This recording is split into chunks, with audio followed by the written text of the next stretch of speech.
नमस्कार मित्रांनो, तुमचे स्वागत आहे माझ्या चॅनलमध्ये। या व्हिडिओमध्ये आपण उद्या 7 मेला पूर्ण महाराष्ट्रात हवामान कसे राहील याविषयी जाणून घेणार आहोत।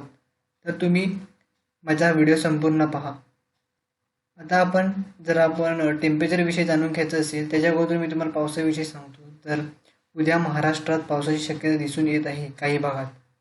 पहिला आपण जिथे पाऊस होणार आहे तिकडचे भाग बघूया।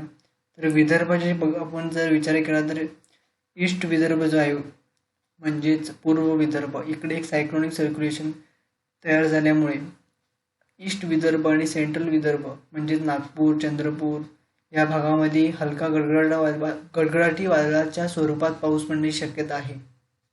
30 ते 40 किलोमीटर प्रति तासाने वारे वाहण्याची देखील काही भागामध्ये शक्यता आहे।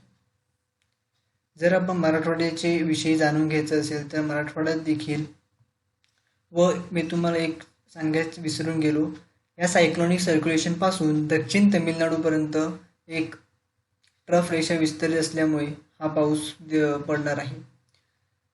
मराठवाड्यात देखील आपल्याला हलका पाऊस पडण्याची शक्यता दिसून येत आहे, तोही गडगडाटी वादळाच्या स्वरूपात, म्हणजेच वीज चमकणं, वारं वाहणं, हे सर्व गोष्टीत हलका पाऊस देखील पडण्याची शक्यता दिसून येत आहे। दक्षिण मध्य महाराष्ट्रात देखील 1-2 ठिकाणी पाऊस पडण्याची शक्यता आहे, सोलापूर या भागामध्ये वगैरे। तर आपण हे तिन्ही भाग बघितले। उत्तर मध्य महाराष्ट्र हा कोरडा राहण्याची शक्यता आहे। कोकण गोव्याचे विषय आपण जाणून घ्यायचं असेल तर कोकण गोव्यातील तापमान हे 34 डिग्री सेल्सिअसच्या आजूबाजूस नोंदविले जाईल। पूर्णतः क्षेत्रात हवामान कोरडे नोंदविण्यात येईल। फक्त दक्षिण कोकणातील गोवा या भागामध्ये हलका पाऊस पडण्याची शक्यता आहे। तर हा होता आपला पूर्ण महाराष्ट्रातील हवामानाचा अंदाज। जर तुम्हाला हा व्हिडिओ आवडला असेल तर व्हिडिओला लाईक करा, शेअर करा, कमेंट करा, कोणतेही प्रश्नांची उत्तर हवे असतील तर, आणि चॅनलला सबस्क्राईब करण्यास विसरू नका। धन्यवाद।